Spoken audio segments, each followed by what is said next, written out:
prensa Washington. ¿Qué tal a todos? Bienvenidos. Esto es Club de Prensa. Hoy en el programa sigue reñida la carrera por la Casa Blanca. El presidente Joe Biden ha visitado Michigan para impulsar su campaña de reelección y el martes habrá primarias en Florida, Arizona y Ohio. La vicepresidenta Kamala Harris hace histórica visita a la clínica de planificación familiar en Minnesota, una clínica para procedimientos de abortos. Según expertos, el evento tiene claros tintes electorales e intenta poner en el centro de la campaña este tema. Y agentes de ICE comenzarán a emplear cámaras corporales. La medida busca aumentar la transparencia y la confianza en la policía. ¿Funcionará?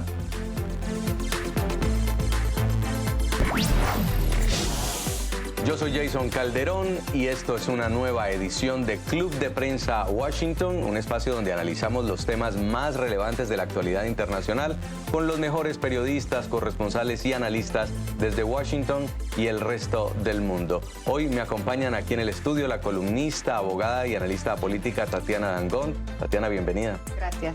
También está conmigo el periodista ecuatoriano Galo Arellano. Galo, un gusto tenerlo con nosotros. Muchas gracias. Y vamos antes de comenzar, a invitarlos a ustedes a que también se involucren, que participen, comenten en esta mesa de trabajo. Pueden escribirnos, estamos en nuestras redes sociales como NTN24, en X nos encuentra como @NTN24 y también nos pueden encontrar como @Club de Prensa NTN24. Háganos llegar sus comentarios, comenzamos y bienvenidos.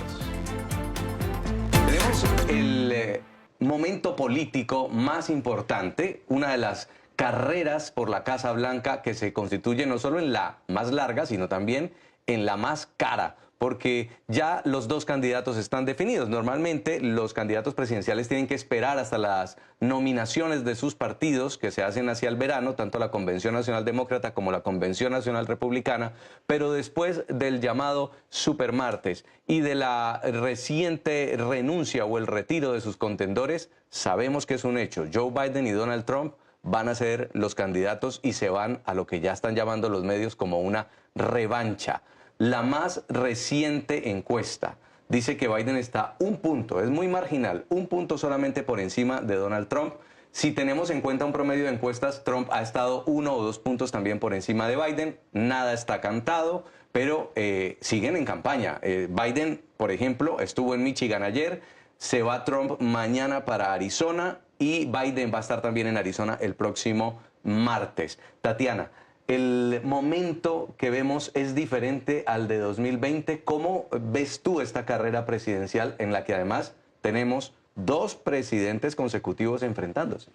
Por supuesto, es un momento totalmente diferente. Primero porque estamos viendo, en efecto, en este caso, el presidente en funciones actual y a un expresidente que ha tenido todo un tipo de escenarios muy polémicos y una serie de alrededor de 19 investigaciones que están en su contra en medio de unas elecciones. Estas elecciones son muy particulares para Estados Unidos porque se van a dar en paralelo con diferentes juicios e investigaciones o acusaciones que están en contra de Donald Trump y por otro lado con unos componentes también como la edad de ambos candidatos que ha jugado un tema, digamos, que ha jugado un papel fundamental en el futuro de estas elecciones. Lo primero que habría que decir es que, en efecto, lo que se prevé es que estas elecciones vayan a estar muy reñidas, que los resultados vayan a depender precisamente de eso que se conoce en Estados Unidos como los estados bisagra o los estados púrpura, que son aquellos estados cuyos votos no están totalmente definidos por el Partido Republicano o por el Partido Demócrata. Y por esa razón estaba Biden en Michigan, porque en el 2016 en Michigan ganó Donald Trump y en las últimas elecciones ganó Joe Biden. Entonces, es un estado que para muchos es considerado definitivo y fundamental para la definición de las próximas elecciones. Miren la encuesta de la que les estábamos hablando. Es una encuesta de Gallup y muestra cómo los estadounidenses consideran que la inmigración es uno de los problemas más importantes, además por primera vez desde el 2019, por encima del manejo del gobierno y de la economía. Esta es otra de las encuestas que ha revelado en las últimas horas Gallup. Dice que el tema que más sigue creciendo como principal inquietud es justamente la inmigración. Galo, si vemos que todavía faltan 8 meses de campaña, uno diría, vimos a un Biden muy enérgico en el discurso del Estado de la Unión, pero ¿le va a alcanzar para mantener esa misma energía durante toda la campaña? Yo creo que estamos en una etapa en la que debemos ver también, no solamente criticar a los candidatos, sino a los votantes. ¿A qué me refiero? Ya es tiempo de que veamos qué tipo de votante es el estadounidense.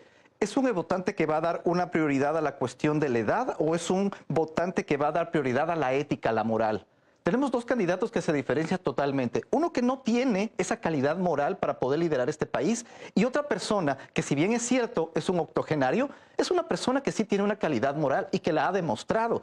Ahora mismo tenemos a un presidente de Estados Unidos que está respaldando una lucha en contra de Rusia, que es ahora mismo el mayor enemigo de los Estados Unidos. Y tenemos a un presidente o a un candidato, a un potencial presidente, que si ganaría, ocurriría que le quitaría todo ese poder a Ucrania, que prácticamente le daría un paso para que Rusia pueda tomarse parte de Ucrania, China pueda tomarse Taiwán y así formar un gran problema global.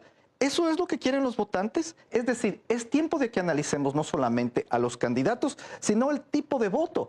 ¿En realidad los estadounidenses están listos para dar el voto por una persona que no tiene integridad moral? Es algo que deberíamos cuestionarnos. Hay que ver que el voto latino va a ser fundamental y va a decidir claramente en esta carrera.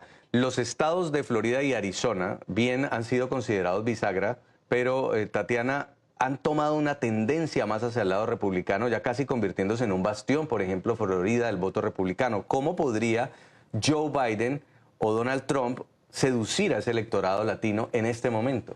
Por supuesto, el electorado latino es relativamente complejo porque en principio está clarísimo que Donald Trump, por ejemplo, tiene unas políticas migratorias mucho más, está planteando políticas migratorias mucho más severas, políticas en las que incluso se habla de separación de familias, lo vimos cuando Donald Trump fue presidente.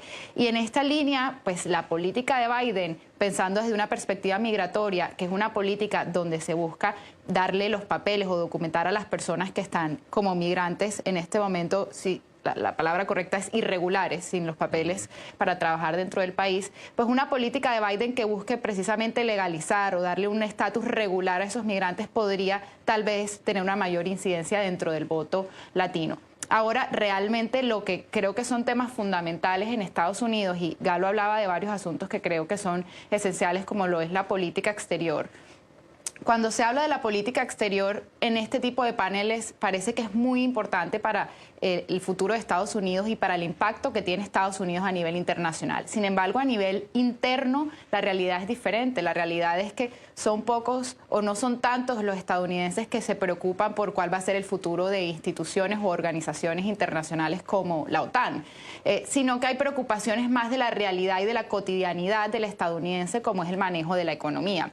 Y esto es un punto que puede ser crítico para Biden y que le puede dar tal vez puntos a Trump, no porque Trump haya manejado precisamente bien la economía estadounidense, sino por la situación actual.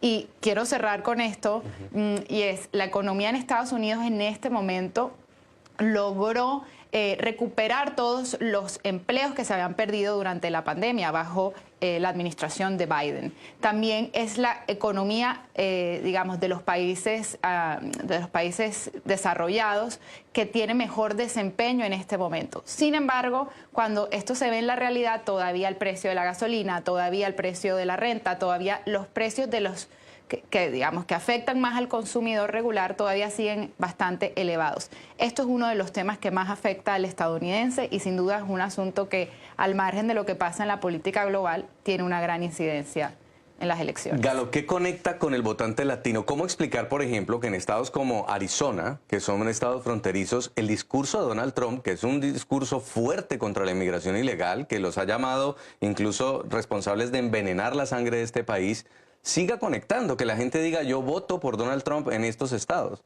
Es algo muy curioso y mira, yo estuve 6 meses en la frontera y pude darme cuenta de algo.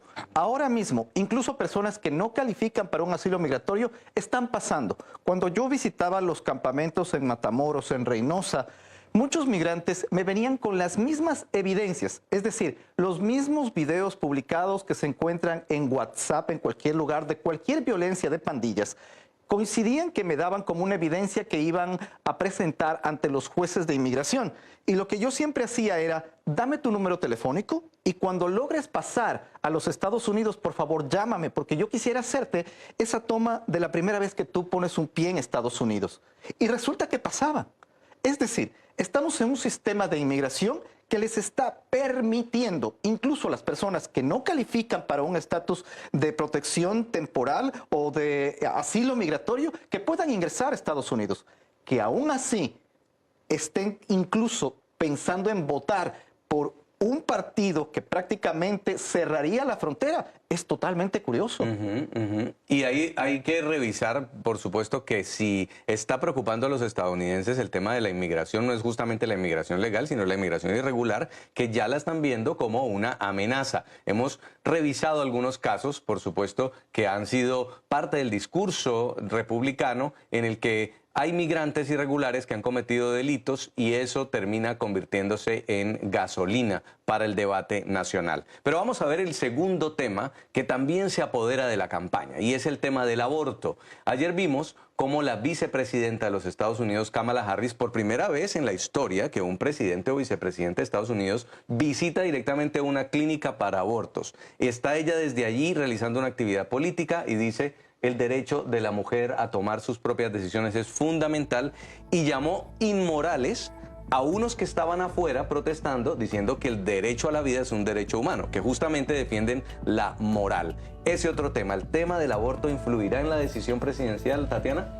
Por supuesto que sí. Tal vez en otros países el tema del aborto sea una conversación marginal, o sea, una conversación en la que tenga menos impacto. Pero en Estados Unidos hay un movimiento social muy fuerte a favor de los derechos reproductivos de la mujer. Y esto es un discurso que ha logrado capitalizar Biden y Kamala Harris dentro de estas elecciones y que ya está probado que despierta un total interés dentro de los votantes y sobre todo dentro de los demócratas. Mientras los republicanos están tratando de orientar la agenda de las elecciones hacia el tema migratorio, los demócratas están orientándolo hacia temas de los derechos reproductivos de la mujer, que no es un asunto menor.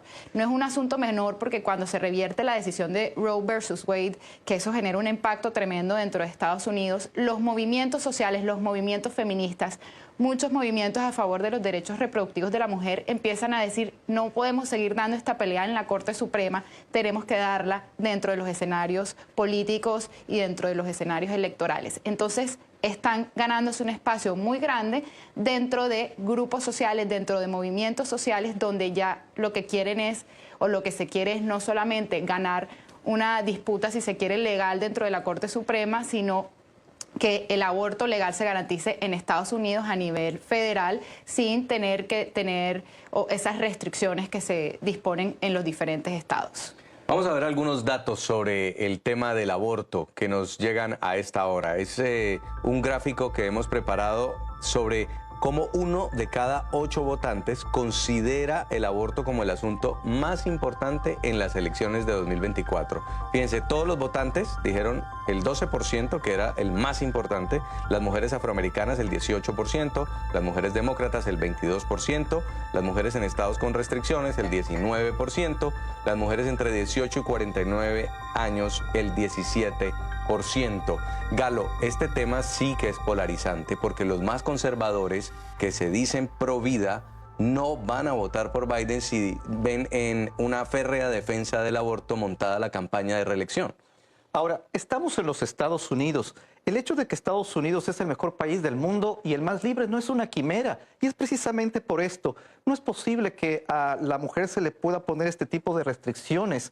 Yo estoy totalmente a favor de que nuevamente se vuelva a reinstalar estos derechos de la mujer. La mujer tiene que decidir en su propio cuerpo. Eso es lo que los presidentes y los mandatarios y los líderes pues deben proclamar en su discurso político, y eso gana votos. Y algo muy interesante, muchos acusan de que Joe Biden es una persona ya octogenaria, pero mira las ideas tan revolucionarias que tiene, tan libertarias que tiene. Y comparemos, por ejemplo, a un republicano, Marco Rubio. Marco Rubio en su época, la juventud fue su mayor tesoro.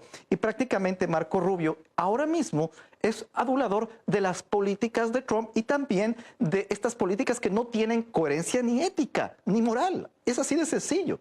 Pero hay una base muy fuerte, Galo, y es esa base conservadora que vota por Rubio y que vota por Trump. Muchas también defensores justamente de los valores cristianos, de los valores católicos, evangélicos en este país, y esa base no la convence nadie de lo contrario. Ahora, es algo muy importante. También creo que aquí los políticos están pecando de fantasiosos, porque yo no creo que nuevamente se pueda volver a continuar como antes era los valores reproductivos de la mujer antes de esta decisión de la Corte Suprema. Así que también por ahí pienso que hay mucho bla, bla, bla de los políticos y eso los votantes no son tontos. Entonces, por eso yo creo que es muy importante valorar no solamente la capacidad o la edad, porque hay muchas personas que están poniendo en la edad de Joe Biden un contra. Y creo que ese podría ser un gran error de los republicanos. Me gustaría agregar algo frente a esto. Biden no está buscando los votos conservadores. Biden, por el contrario, necesita esos votos más, si se quiere, progresistas, esos votos que apoyan precisamente la toma de estas decisiones y que la administración puede incidir en algo tan fundamental como las libertades de la mujer. Entonces, en este caso en concreto, yo creo que a Biden pues no le interesaría tanto perder esos votos conservadores porque esos votos ya los tiene Trump. Lo que le interesa es ganarse estos votos de los demócratas, porque hay dos dinámicas diferentes dentro del Partido Republicano y dentro del Demócrata, y es que los demócratas suelen ser mucho más autocríticos a nivel interno como partido, suelen dividirse, suelen fragmentarse, cosa que no sucede con los republicanos de forma tan frecuente. Los republicanos muestran siempre mucha más cohesión, incluso en estos casos donde el que está liderando el partido es Donald Trump, que debería generar más ruptura y más polémica. Y dentro de esto, pues, ¿qué busca Biden? Ganarse esos votos indecisos dentro de estos estados donde no hay un ganador definitivo. Si vemos justamente Minnesota está rodeado de otros estados republicanos donde está prohibido el derecho al aborto. En Minnesota sí es legal y está permitido, y hemos tenido que ver este trasteo de personas, de mujeres que tienen que irse de un estado a otro para poder abortar. Entre ellas, una de las invitadas especiales al discurso del Estado de la Unión era una mujer que tuvo que demandar al estado de Texas para poderlo hacer.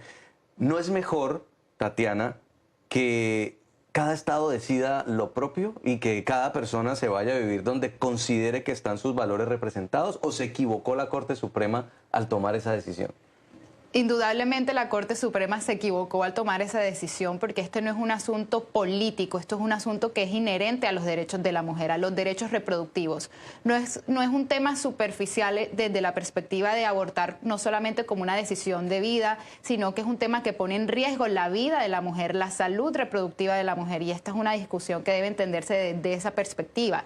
El acceso al aborto legal o a la interrupción voluntaria del embarazo es un derecho que va asociado a la salud reproductiva, a los derechos reproductivos de la mujer, y no es un asunto ni aleatorio ni superficial, ni puede dejarse a merced de lo que los valores de cada estado consideren. Por esa razón, esto es un asunto que debe manejarse desde una perspectiva federal, y en su momento, cuando se tomó la decisión de Roe versus Wade, lo que se estableció fuera que este derecho se derivaba propiamente de la Constitución de Estados Unidos y que no podía entenderse la libertad y la integridad de la mujer sin considerar que tuviera la posibilidad de abortar legalmente. ¿Y qué piensa Galo? Bueno, yo la verdad creo que el presidente Biden y la vicepresidenta Kamala Harris están tomando el sartén por el mango. Este es un tema que le va a dar votos al Partido Demócrata y que podría tornarse en una ola imparable. Yo la verdad estaría diciendo de que Trump no debe estar convencido de que va a ganar. Él tiene mucho que perder. Recuerden todos los juicios que vienen detrás de él, y creo que este tema, ahora mismo, sobre todo con los votantes jóvenes, es muy importante y es muy fuerte. Y vamos a hacer una primera pausa en el programa porque ya tenemos que cumplir compromisos comerciales, pero vamos a seguir hablando de otros temas que también están influyendo en la campaña, y entre ellos es el tema migratorio, particularmente porque ahora los agentes de ICE van a tener que usar cámaras corporales como los policías, los agentes de policía en los Estados Unidos. Pero ¿por qué llama la atención que sean los de ICE? Porque son los que entran en contacto directo con los migrantes, muchos de ellos irregulares. Ya lo vamos a conversar. 10 de la mañana, 25 minutos en la costa este de los Estados Unidos. Estamos en Club de Prensa Washington. Hoy hablando de diferentes temas con la analista Tatiana Dangond y también con el periodista Galo Arellano. Temas de la actualidad, entre ellos que los agentes del Servicio de Control Inmigración y Aduanas van a empezar a utilizar cámaras corporales debido a una disposición del secretario de Seguridad Nacional de los Estados Unidos, Alejandro Mayorkas. Se trata de un programa que va a distribuir 1.600 cámaras entre dos de las ramas de la agencia: investigaciones de seguridad nacional y operaciones de aplicación y deportación. Lo van a empezar a aplicar en 5 ciudades: Baltimore, Filadelfia, Washington, D.C., Buffalo, Nueva York y Detroit. Consultamos al abogado Aníbal Romero, quien es experto en temas migratorios, sobre los cambios que podrían traer estas cámaras corporales y qué significaría para los inmigrantes que son arrestados por los hombres de ICE. Este programa de utilizar cámaras en el cuerpo de los agentes es buenísimo para la comunidad. ¿Por qué? Porque en algún momento, inclusive dentro de un juicio de inmigración, se podría utilizar ese video como prueba de violación de la Constitución y de los derechos de los migrantes en los Estados Unidos. Creo que este proyecto, si bien es cierto, va a tomar un tiempo hasta que se desarrolle para todo el país. Es una excelente iniciativa y, ojo, no crean que es en contra de los migrantes, al contrario, es algo a favor, que podría, nuevamente, todas las pruebas ser utilizadas en contra de ICE cuando violan los derechos constitucionales de las personas. Galo, usted ha cubierto durante mucho tiempo la frontera. De hecho, estuvo radicado en McAllen, en Texas, durante un largo rato. ¿En qué podrían ayudar estas cámaras corporales si los agentes de ICE, cuando abordan a un migrante o a una persona que está cruzando la frontera o ha llegado a una de estas ciudades que reciben migrantes, tiene una interacción? Bueno, me parece que es muy interesante por varias razones, porque es hora también que se vea el valor, el coraje, pero también el nivel de frustración de los agentes fronterizos. Recordemos de que, por ejemplo, solamente hace 2 años hubo 16 agentes de migración que se suicidaron. ¿A qué? Debido a la frustración que sentían al ver que arrestan a los migrantes y los sueltan. Es decir, este tipo de grabaciones ahí se va a poder ver que ellos los tratan de una manera con mucha humanidad, pero también podemos ver el otro lado de la moneda, porque cuando tú estás en la frontera aprendes a ver los dos rostros. El lado también, por ejemplo, de los migrantes que llegan, que dejan escapar a todos los animales de las haciendas que van cruzando, de los ranchos que van cruzando, de las personas que van quedando violadas en el camino y también de las personas que tienen propiedades y que simplemente no pueden vivir al ver que todas las noches tienen que pasar entre 1.600 a 3.000 personas por el medio de su casa. Es decir, cuando tú ves toda esta situación reunida, te das cuenta de que uno tiene que ser totalmente imparcial. Y creo que este proyecto de las cámaras corporales podrían darle un elemento que va a favorecer tanto a los migrantes como también fortalecer a los agentes fronterizos que tanto lo necesitan, porque la moral de los agentes fronterizos también debe ser cuestionada. Y hoy lo vemos, Tatiana, en los agentes de policía de Nueva York, por ejemplo, que no son de migración, pero ya usan estas cámaras corporales. Sirve muchas veces revisar esa cámara de seguridad para ver si hubo un abuso, tanto del arrestado como del policía. Esta medida no deja de ser inquietante para algunos migrantes que pueden sentir que es en su contra, pero también está hablando la administración Biden de transparencia. ¿Qué piensa usted? Por supuesto, creo que este asunto hay que analizarlo en la medida en que se vaya desarrollando y que se vaya viendo qué resultados produce introducir estas cámaras. Hablábamos que eran 1.000 y tantas cámaras, 1.600 cámaras. Eso ahora no puede dar una muestra significativa de si realmente va a tener un efecto. Pero lo que podría decirse a priori es que esto puede servir como una garantía también para que los migrantes puedan eventualmente utilizar como prueba esa información o esas grabaciones que queden a través de estas cámaras. Entiendo la razón por la que puede parecer inquietante, pero sin duda lo que puede garantizar es mayor transparencia, un mayor cumplimiento de las normas y sobre todo no es una carga para el migrante, es una carga para el policía porque está sabiendo que todo lo que va a hacer en adelante va a quedar grabado. Este récord de migrantes que van pasando, se conocen cifras, Galo, pero todavía no se conoce en imágenes, más allá de la que los mismos reporteros que están cubriendo la frontera pueden hacerlo. ¿Cree usted que vaya a facilitar también a visibilizar ese drama que tienen que atravesar todos los días los irregulares que pasan por la frontera? Bueno, la situación es que no habrá cámaras corporales que alcancen, porque la situación es extremadamente dantesca. Creo que es el mayor error que ha cometido la administración Biden. Simplemente no hay control fronterizo y este tipo de situaciones están repercutiendo ya a nivel nacional. La violencia que estamos viendo en Chicago, la violencia que estamos viendo en Nueva York, en donde las personas prácticamente ya no pueden ni siquiera estar en un tren sin tener que cubrirse de las balas, es algo que debe preocupar. Estamos literalmente en algunas ciudades de Estados Unidos viviendo la violencia, por ejemplo, que estaba viviendo Ecuador hace pocos meses atrás. Esto es inconcebible, no se puede permitir algo así. Y el secretario nacional, el secretario de Seguridad Nacional, que es Alejandro Mayorkas, está justamente bajo la lupa. Los republicanos han querido abrirle un proceso de juicio político porque dicen que su gestión en la frontera ha sido desastrosa. Me imagino que 1.600 cámaras no van a ser suficientes para resolver el tema.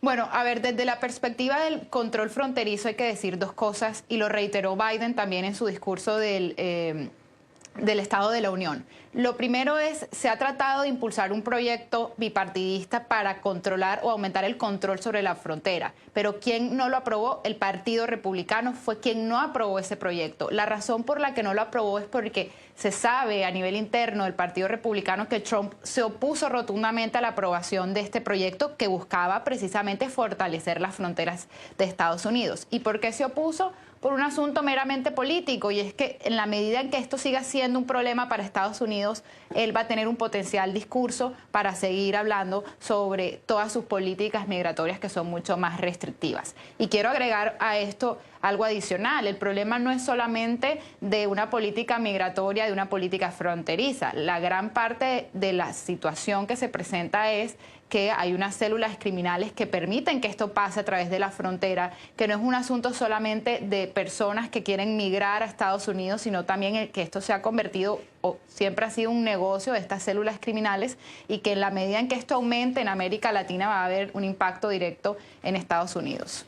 Y una de las cosas que llama la atención, usted lo dice, Tatiana, es que no hayan aprobado el proyecto los republicanos, pero el discurso duro contra la migración no ha venido de Biden. Biden se empezó a montar en el discurso duro de migración cuando se dio cuenta que era una preocupación electoral. Galo, los republicanos siempre han dicho que hay que cerrar la frontera, que hay que tener mano dura, que ese proyecto sí incluía esas demandas y no convenía aprobarlo en este momento. Pero ¿cree usted que el presidente Joe Biden en un tiempo de reelección podría realmente mostrar ese cierre de frontera, esa orden ejecutiva, cuando él ha promovido vías legales, vías diferentes, donde mucha gente puede acceder a un paro humanitario, puede acceder a un asilo solamente diciendo soy víctima de una vejación en mi país? Debería hacerlo, pero no creo que lo vaya a hacer, y si lo hace ya es muy tarde. Hay algo que hay que mencionarlo aquí sin ningún temor a ninguna equivocación. El negocio de los coyotes, por ejemplo, cada vez se va perfeccionando. ¿A qué me refiero? De que los delitos que cometen con las personas que están siendo traficadas están disminuyendo. ¿A qué me refiero? De que para un coyote la mejor garantía es que una persona llegue sana y salva a su lugar de destino. Es decir, para ellos no tienen tiempo para deshacerse de cuerpos, ellos no tienen tiempo para estar lidiando con este tipo de situaciones. Mientras tú pagues, ellos te transportan, y mientras ellos se pueda pasar a través de las redes sociales, de voz en voz, de que su servicio es un servicio óptimo que sí garantiza que tú llegues al destino, esto va a terminar en una corporación literalmente, como muchas, tú sabes, redes de mafias que se han tejido. Eso es lo que está llevando esta política de Joe Biden. Y estamos viendo casos como, por ejemplo, del Tren de Aragua, que ahora tenemos prácticamente en los Estados Unidos. Y que a mí me llama la atención de que el Servicio de Inteligencia de los Estados Unidos no haya podido, pues, desbaratar estos núcleos, estas células. Y en el tema migratorio, cuando se hace más difícil cruzar la frontera, también el coyote sube el precio, porque ya no es tan fácil como cruzar de pronto por una trocha o cruzar con el río de bajo caudal, sino que a medida que se ponen más rejas, se pone más muro, pues la situación se vuelve complicada, pero el negocio para los criminales mejora. Cuando tú conversas con las personas que han pagado, ellos te dicen una gran cantidad, porque hay historias de terror, pero una gran mayoría te dice que les han tratado muy bien. Así que ahí es un peligro bien grande porque prácticamente es un negocio, es una industria. Y para ellos esa industria tiene que funcionar. Y para que funcione, tienen que llevar a las personas sin mayores problemas hasta el lugar de destino. Eso no puede ser. Eso debe ser sacado y destruido de raíz. Y la política, lamentablemente, de Joe Biden ahora mismo no está contribuyendo a que eso suceda. Ahora, Tatiana, la administración Biden ha hecho esfuerzos muy importantes. Por ejemplo, lo de la aplicación CBP One para que la gente saque una cita, para que puedan pedir asilo de forma ordenada. Lo del paro humanitario que beneficia a venezolanos, que está beneficiando a nicaragüenses. Que hay mucha gente que pudiera hacerlo por vías legales, pero no logran convencer al migrante de que lo haga de esa forma y siguen entrando por miles por la frontera. ¿Cuál podría ser entonces la solución? Bueno, yo creo que se ha hecho un esfuerzo, como lo planteabas, de hacer una regularización de estos migrantes que vienen llegando de diferentes países, de Venezuela, de Nicaragua, además no solamente porque solamente tenemos la tendencia a hablar de los países de América Latina, pero hay muchos países africanos que también llegan a cruzar la frontera, es decir, muchos ciudadanos que vienen de África llegan a diferentes países de América Latina y desde ahí migran a Estados Unidos. Pero a grandes rasgos habría que decir lo siguiente. Lo primero es, para el tipo de migrante que hace esta migración irregular a través de la frontera, el acceso a este tipo de información se le hace mucho más difícil antes de cruzar la frontera. Nuevamente también dentro de este negocio que se habla de los coyotes, pues en general de estos grupos que precisamente trafican personas, que no se puede hablar precisamente de una organización que está haciendo algo legal, es una organización criminal a todas luces, pues ellos también se aprovechan de la desinformación, se aprovechan de la necesidad de las personas y utilizan esas redes de tráfico de humanos para aprovecharse de estas situaciones. Entonces hay una gran cantidad de desinformación, personas en un estado de desventaja que son las que trafican hacia Estados Unidos y que luego llegan acá y son también sometidas a todo tipo de vejámenes, no necesariamente vejámenes que podrían vivir en su país, pero tienen que trabajar sin acceder a los beneficios mínimos de un trabajador en Estados Unidos. Entonces, si se mira, los migrantes en muchas ocasiones son víctimas de todo un tráfico de personas, son víctimas del sistema que se ha creado en torno a la migración y a veces no acceden a esa información. Y segundo, desde la perspectiva de Biden, creo que hay una parte importante del Partido Demócrata que ha reiterado que esto no es primera vez que Estados Unidos se enfrenta a una gran ola migratoria y que lo que hay que hacer es legalizar o regularizar a esos migrantes para que puedan trabajar en Estados Unidos y aportar al desarrollo económico del país. Y a eso, ya usted lo comentaba, no solamente estamos hablando de latinos, de hispanos. Si Haití se complica, ya la Florida se está preparando para una posible oleada de haitianos que también vendría desde este país caribeño hacia los Estados Unidos. Carlos, ¿qué tiene en la cabeza un migrante cuando usted los ha visto cara a cara, los ha entrevistado? ¿Realmente ellos se preocupan por el peligro de que el coyote les pueda hacer algo, porque van a perder una oportunidad de pronto de volver a su país, a ver a su familia? ¿Qué tiene en la cabeza el migrante que al final no está leyendo un periódico, no está viendo noticias o muchas veces, como usted lo dice, su información es un WhatsApp? Bueno, mientras exista una esperanza al otro lado, lo van a hacer y van a asumir absolutamente cualquier riesgo. Por ejemplo, en la frontera yo vi a familias que tuvieron que tomar la decisión entre esposos de prostituirse, porque prácticamente cuando tú estás en los campamentos, la comunidad haitiana es la que domina todo lo que es la comida que se asa ahí, en ese lugar. ¿Qué tipo de comida se asa o qué tipo de animales son? Ya tú te podrás imaginar. Pero esa es la comida que está disponible. Es decir, ellos son los que dominan esa parte. ¿Qué te toca hacer para hacer dinero? Porque para esperar una cita de CBP One debes esperar varios meses. ¿Cómo te mantienes? Es un lugar en donde hay mucha droga, donde hay muchos problemas sociales, familiares, mucho alcohol y la gente va con mucha adrenalina. Hay un ambiente muy tenso. ¿Cómo sobrevives? La prostitución.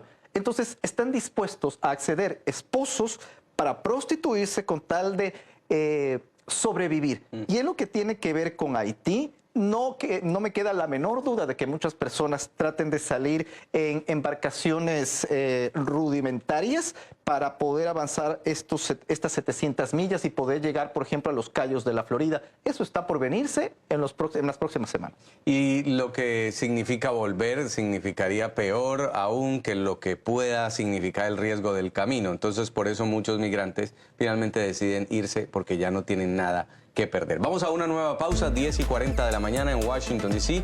Ya continuamos nuestro análisis, nuestra conversación en Club de Prensa Washington.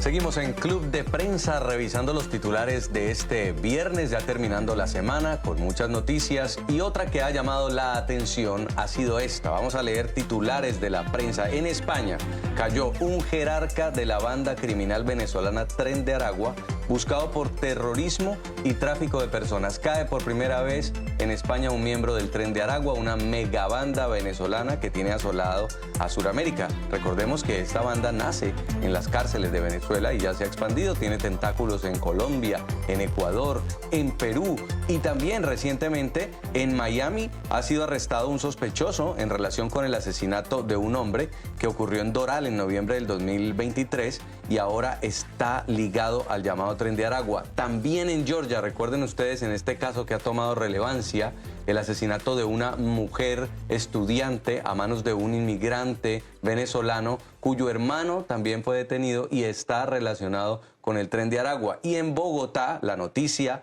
de ayer es la detención de 2 personas también, 2 cabecillas vinculados a esta megabanda transnacional.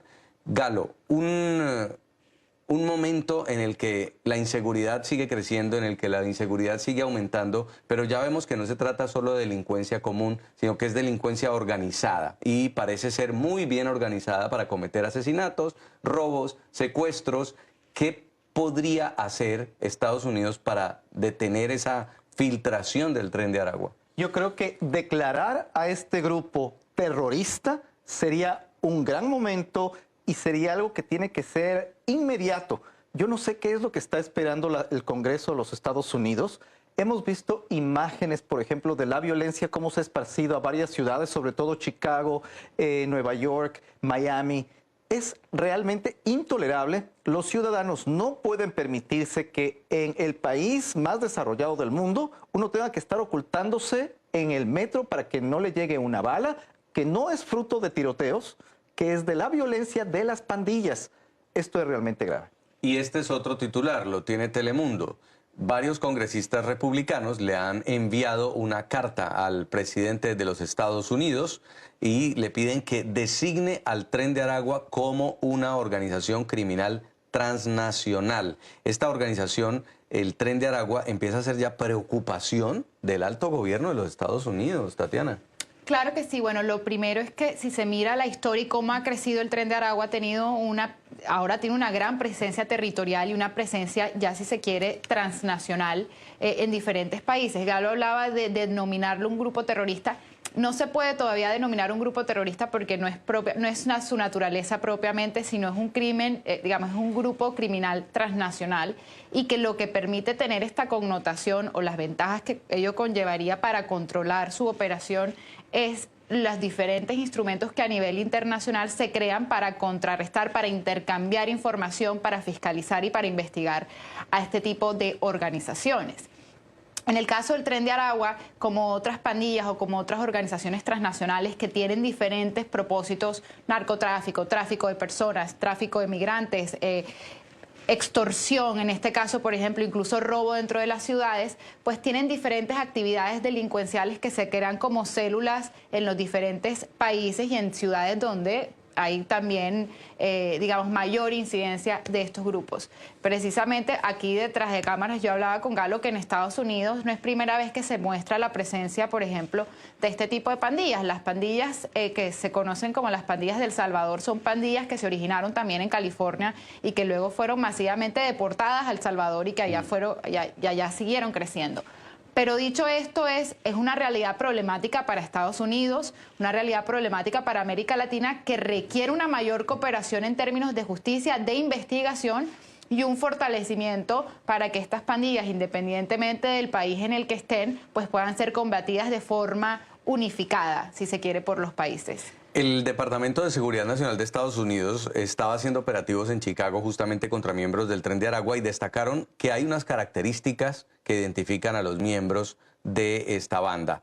Hombres entre 18 y 25 años, visten ropa urbana de alta gama y tienen tatuajes con ciertos diseños que ya están siendo identificados. ¿Qué diferencia, así como la estaba planteando Tatiana, de grupo terrorista podría tener el Tren de Aragua con las pandillas de El Salvador, con la Mara Salvatrucha o también o sea, hay una similitud o una diferencia frente a la forma de operar? Bueno, básicamente yo pienso que las pandillas que han nacido en Latinoamérica prácticamente tienen muchísima experiencia y el habérseles permitido con un sistema flojo de inmigración llegar a los Estados Unidos, un país en donde existen más facilidades para que ellos puedan solidificar sus actividades criminales, les permite a ellos vivir en un margen totalmente perfecto. Es por eso que yo no puedo comprender cómo es que este país está todavía permitiendo que sigan formándose estos grupos, que sigan fortaleciéndose. Hay que cortarlos por la raíz. Yo no puedo creer que los servicios de inteligencia de Estados Unidos, que la policía de las diferentes ciudades no hayan podido contrarrestar. Aquí hay un hecho concreto, que el Tren de Aragua ya es un problema extremadamente serio para los Estados Unidos y para toda la región. Y una de las ventajas, Tatiana, que muchas personas resaltaban de Estados Unidos era que tenían una percepción de seguridad, una percepción mayor de seguridad. Con lo que estamos viendo ya en nuestro continente puede ocurrir algo perfectamente como ocurre en Latinoamérica, un crimen en el metro de Nueva York.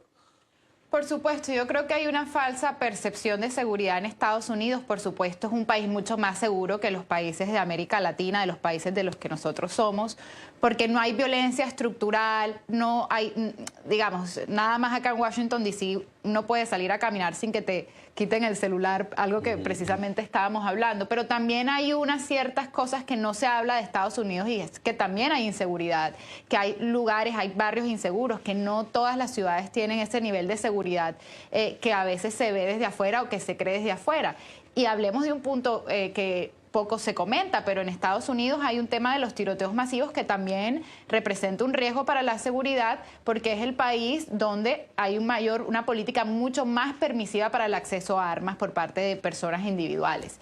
Entonces, aquí el número de muertos que deja esta política que es absolutamente laxa para acceder a armas, el número de tiroteos masivos, también es un referente de la violencia en Estados Unidos, que como digo, es un asunto del que poco se habla, pero que genera gran preocupación. Quiero añadir algo. Mira, yo me atrevería a decir que incluso es posible y muy probable que miembros de estos grupos criminales incluso tengan casos abiertos de asilo político, porque ya he mencionado que en la frontera muchas de estas personas salen precisamente porque sus vidas están amenazadas dentro de ese mundo criminal, pero llegan con pruebas que en la entrevista de miedo creíble pasan esta entrevista y obviamente ahora está tomando más o menos unos 7 años para resolver un caso de asilo político. Eso quiere decir que esa persona que fue miembro del Tren de Aragua está con un caso abierto, posiblemente aquí para asilo político, y que se puede quedar 7 años. Y vi un video recientemente viral también donde hablaba un joven venezolano diciendo que ya era ciudadano y estaba comprando armamento, según él, para garantizar mayor seguridad, pero se veía claramente que podía tener tendencias delictivas. Es decir, también hablamos ya no solo de solicitantes de asilo, sino ciudadanos estadounidenses que puedan estar ligados a la banda del Tren de Aragua. Vamos a hacer una última pausa en Club de Prensa. Ya regresamos. Y así llegamos al final de este café, de esta conversación entre periodistas, entre analistas. Los esperamos el lunes con un nuevo Club de Prensa Washington. Hoy nos acompañaron aquí en el estudio Tatiana Dangond, columnista, abogada, analista política. Gracias por haber estado con nosotros. Gracias por la invitación. Siempre bienvenida. También el periodista Galo Arellano. Esperamos tenerlo desde Miami más seguido en el programa. Galo, Por favor, aquí estaré. gracias. A ustedes, todos nuestros televidentes, un abrazo. Continúen con nuestra programación. Ya sigue el informativo de NTN 24.